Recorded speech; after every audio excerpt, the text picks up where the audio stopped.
backbone. As I said in Busia, Raila did not raise cowards. He did not teach us to run away from hardship or challenges, but to confront them head-on. Our party constitution places a responsibility on us to fight for ODM, and fight we shall.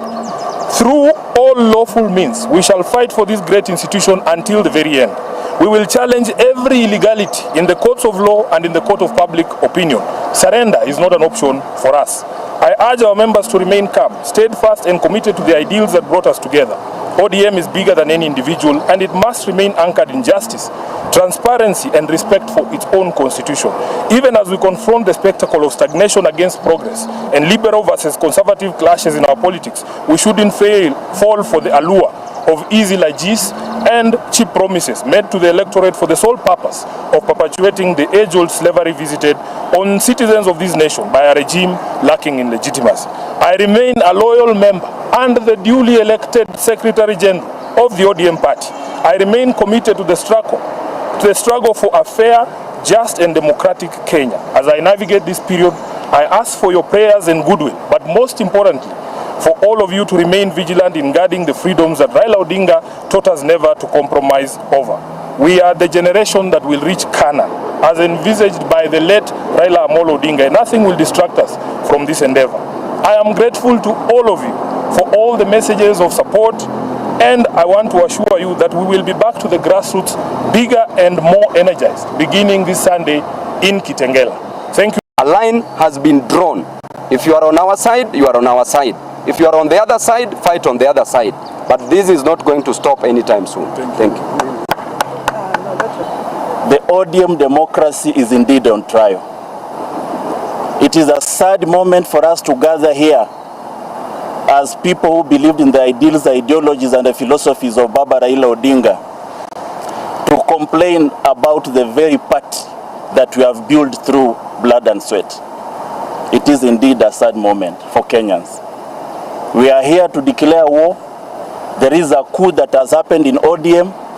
In olden days, coup plotters were supposed to have been stoned to death. Coup plotters were stoned to death. But we are in a democracy. That's why the SG is going to use the right legal channel. I have also instructed my lawyers to use the right internal dispute mechanism, failure to which will also go up the ladder through the justice channels. We want to urge all our supporters to remain calm, resilient. We are going to the people. We are going to continuously sell the ideals of Baba Raila Odinga. He is an institution. You can kill ODM, but you can never kill the ideology, the ideals of Baba Raila Odinga. And that is what we are going to stand for. We are there, we will protect ODM, we will protect what Baba stood for. He is an institution. Baba's name will never be erased in the political limelight of our country. Baba stands in the steps of Kennedy of US. Baba's name is that of Mandela of South Africa. That for you to become a president of Kenya, you will never become a president of Kenya without the name Raila Odinga in your campaign speech. We will protect that name with all that we have. Thank you very much. Discharge of these functions as Secretary General, I shudder to think that mere minions, people who have got no legitimacy in the entire country, can dare talk about Edwin Sifuna. Sifuna speaks for the party, and even today, Edwin Sifuna is speaking for the party. My first encounter with President Sifuna does not have a right to have a personal opinion. Raila Amolo Odinga told them himself that every person in ODM, irrespective of the position we hold, has a right to be able to speak their minds. So if anybody wants to contradict what Mzee said, that's upon them. Lastly, this is a coordinated war.